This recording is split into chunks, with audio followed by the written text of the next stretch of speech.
প্রথমে আমাদের জানতে হবে যে ইসোফ্যাগাস জিনিসটা কি। আমাদের মুখ গহ্বর এর পিছন থেকে পাকস্থলী পর্যন্ত বিস্তৃত যেই নালী, যেটা নলাকৃতির একটি নালী, পেশল মাংসবহুল একটি নালী, তাকে বলা হচ্ছে খাদ্যনালী বা অন্ননালী বা ইসোফ্যাগাস। তো গলবিল থেকে শুরু করে এটার পাকস্থলী পর্যন্ত এর লেন্থ বা দৈর্ঘ্য হচ্ছে 25 সেন্টিমিটার এবং এটি তিনটি পার্টে বিভক্ত। তিনটি পার্ট যদি আমরা বলি, একটা হচ্ছে সার্ভাইকাল বা গলার অংশ, একটি থোরাসিক বা বুকের অংশ, আর একটি অ্যাবডোমিনাল বা পেটের অংশ। তো আসুন জেনে নেওয়া যাক পাকস্থলী ক্যান্সারের উচ্চ ঝুঁকির কারণসমূহ কি কি। উচ্চ ঝুঁকির আসসালামু আলাইকুম সুপ্রিয় দর্শক, আমি ডাক্তার মোহাম্মদ তৌসিফুর রহমান, ক্যান্সার বিশেষজ্ঞ, টিএমএসএস ক্যান্সার সেন্টার বগুড়া। যে ক্যান্সারটি নিয়ে কথা বলবো সেটি হচ্ছে খাদ্যনালীর ক্যান্সার, যাকে আমরা সাধারণভাবে কার্সিনোমা ইসোফ্যাগাসের ক্যান্সার বলে থাকি। আজকে আমরা যে বিষয়টি নিয়ে জানবো সেটি হচ্ছে ইসোফ্যাগাস ক্যান্সার এর সাধারণ ধারণা এবং উচ্চ ঝুঁকির কারণসমূহ। ইসোফ্যাগাল ক্যান্সার এটি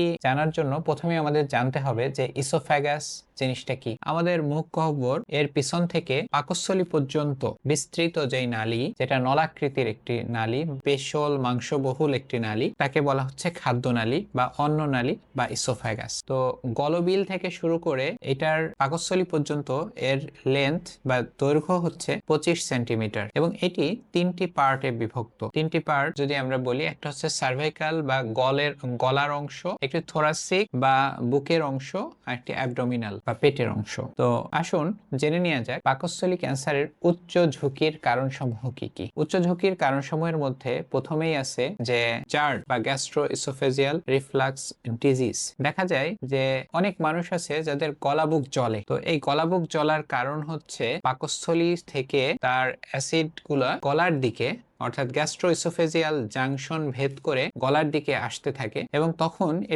এটা বার্নিং সেন্সেশন অনুভূত হয়। তো এই জিনিসটাকে আমরা বলি রিফ্লাক্স ইসোফেজাইটিস। তো বা এটা একটা পর্যায়ে যে পাকস্থলীর যেই কোষগুলো রয়েছে, যেটা গ্যাস্ট্রিক অ্যাসিড প্রতিরোধী, তো ইসোফ্যাগাস বা খাদ্য নালীর সেই নিচের অংশের কোষগুলোকে এটা পাকস্থলীর মতো করে ফেলে, অর্থাৎ সেটাও এই অ্যাসিড রোধী হিসেবে করে ফেলে, অর্থাৎ অ্যাসিড প্রতিরোধী করে ফেলে। তো এটাকে আমরা বলি ব্যারেট ইসোফ্যাগাস।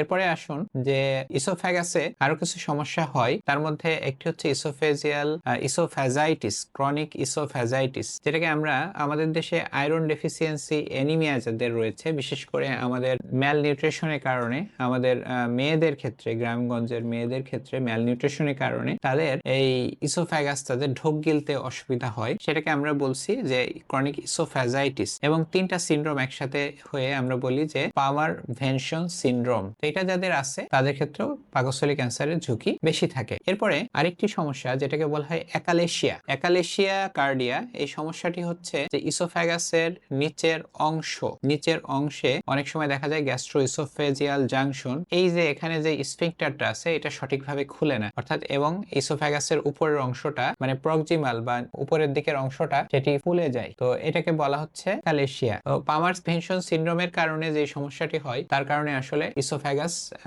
এর উপরের দিকে ক্যান্সার হওয়ার ঝুঁকি থাকে। এরপরে যারা অ্যালকোহল সেবন করেন, যারা তামাক বা জর্দা খান, যারা ধূমপান করেন, তাদেরও ইসোফেজিয়াল ক্যান্সার হওয়ার সম্ভাবনা থাকে। তারপরে আরো কিছু ব্যাপার রয়েছে, যেমন যাদের ওভারওয়েট এবং যাদের খাদ্যাভ্যাস ফ্রেশ শাকসবজি সমৃদ্ধ খাবার যারা কম খান, বা যারা শারীরিক পরিশ্রম কম করেন, বা যারা অ্যান্টিঅক্সিডেন্ট কম গ্রহণ করেন, বা যাদের অন্য কোনো রোগের কারণে রেডিওথেরাপিতে যাদের এই গলার অংশটি উন্মুক্ত হয়েছে, তাদের একসময় ইসোফ্যাগাসের ক্যান্সার হতে পারে। আরেকটি সমস্যা যেটা হচ্ছে ইসোফেজিয়াল ওয়েব বা ইসোফ্যাগাসে এক ধরনের ওয়েব তৈরি হয়, যেখানে আসলে ডিসফেজিয়া তৈরি করে বা ইসোফ্যাগাস ঢোক গিলতে অসুবিধা তৈরি হয়। তো এই যে সমস্যাগুলো রয়েছে, এটা থেকে একসময় ইসোফ্যাগাসে ক্যান্সার ডেভেলপ করতে পারে। বর্তমান সময়ে আরেকটি নতুন কারণ যেটি দেখা যাচ্ছে, সেটি হচ্ছে এইচ পাইলোরি ঘটিত ইসোফেজিয়াল ক্যান্সার। তো এইচ পাইলোরি ঘটিত ইসোফেজিয়াল ক্যান্সার কিভাবে হয়? যাদের ক্ষেত্রে দেখা যায় যে এইচ পাইলোরি 6 এবং 11 স্ট্রেইন দেখা যায় যে গলবিলের অংশে, অন্ননালীর অংশে ইনফেকশন তৈরি করে, তাদের ক্ষেত্রে এখানে এইচ পাইলোরি ঘটিত ইসোফেজিয়াল ক্যান্সার দেখা দিতে পারে। তো প্রিয় দর্শক, আমরা আজকে ইসোফেজিয়াল ক্যান্সার বা গলার ক্যান্সার বা অন্ননালীর ক্যান্সার বা খাদ্যনালীর ক্যান্সার ক্যান্সার নিয়ে আমরা আজকে আলাপ করলাম। তো এ বিষয়ে আপনারা যারা শুনলেন, নিজে সচেতন হই, পরিবার এবং সমাজকে সচেতন করি, আবার আপনার সকলের ঐকান্তিক প্রচেষ্টায় দূর হোক ক্যান্সার চিকিৎসার সকল অন্তরায়। সবাই ভালো থাকবেন। আসসালামু আলাইকুম।